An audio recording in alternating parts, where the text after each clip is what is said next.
ఇది చూడండి, యాదాద్రి పవర్ఫుల్ అంట. సాకారం దిశగా కేసీఆర్ స్వప్నం. YTPS unit 4 COD success. 72 గంటలు నిర్విరామంగా రన్నింగ్. 800 మెగావాట్ల ప్లాంట్లో నిరాటకంగా 825 మెగావాట్ల విద్యుత్ ఉత్పత్తి. విద్యుత్ రంగంలో మరో మైలురాయి.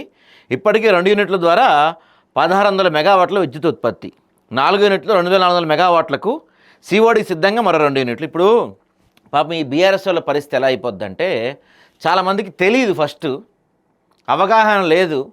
ఏదో విధంగా బీఆర్ఎస్ని మోయాలి, ఏదో విధంగా బీఆర్ఎస్కి హైప్ తీసుకురావాలి ఎట్లాగోట.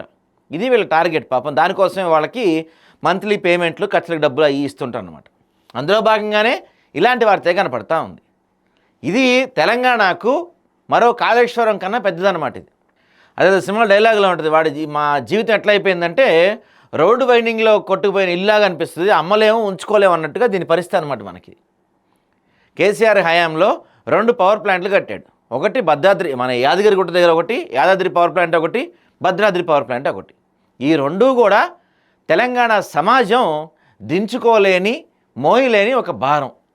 వీటిని మూసేస్తే ఈ ప్లాంట్ స్టార్టింగ్, ఇప్పుడు చెప్తున్న యాదాద్రి ప్లాంట్ స్టార్టింగ్లో 25,000 కోట్లతో అనుకున్నారు, దాదాపు 45,000 కోట్లకు చేరింది.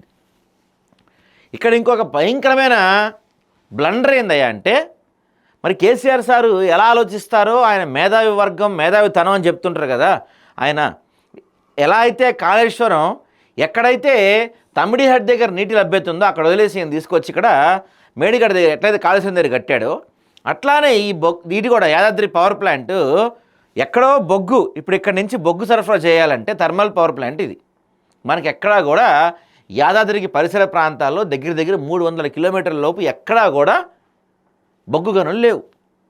సో ఇక్కడికి బొగ్గు సప్లై చేయాలంటే అయితే మన రామగుండం నుంచి లేకపోతే ఒడిశా నుంచి ఇక్కడికి బొగ్గు సప్లై చేయాలి.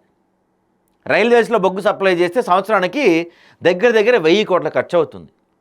అదే మనం అక్కడెక్కడన్నా పవర్ ప్లాంట్ పెట్టుకొని ఈ గ్రిడ్స్ రూపంలో పవర్ సప్లై చేయడం అనేది cheap and best power supply. అది అందరూ అదే అనుసరిస్తున్నారు.